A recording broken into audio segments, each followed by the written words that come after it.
Today, I found a graduation card from my father, buried in a stack of high school memorabilia.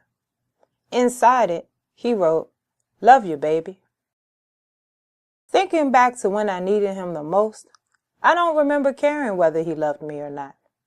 His absence seemed as natural as sunrise. Family meant me, my mom, and my brothers. My grandfather filled the void until he died, just as I reached puberty. I come from a large family, 11 aunts and uncles on my mother's side alone.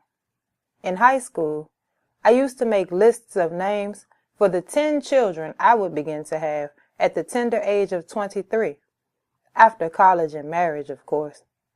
I was a good girl, after all, who trembled when the preacher said that sex before marriage would send me straight to hell. But life had other plans.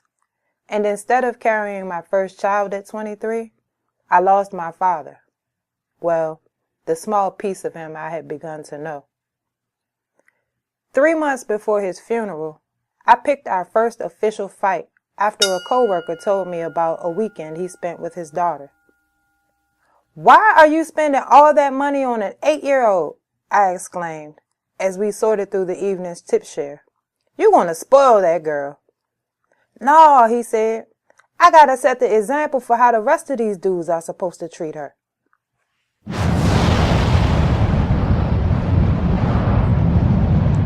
A light bulb exploded inside me, and I called my father that day, leaking glass and blood. After fumbling through an apology, he offered to send money and then asked how to spell my name. Without another word, I hung up the phone. I could not even articulate the schoolyard fights he had not prepared me for, the backyard experiments he had not protected me from. These feel like the taproot of my problems bonding with men. In his absence, I learned to hide myself inside stone and razor wire, which only worked as long as I abstained. On October 29th, the night he died, I sought comfort from a man who gave me sex and left me waiting for his return. He left the state and did not call for days. By the end of that year, I became impregnable and stayed that way until...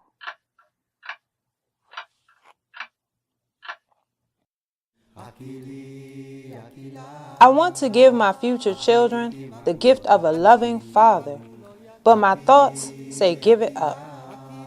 If God wanted me to be married, then he would have put better men in my life as a child. Then in 2013, a church gave me a photo framed with the words, "Mom." It felt like prophecy. So today, I choose to believe this ancient script.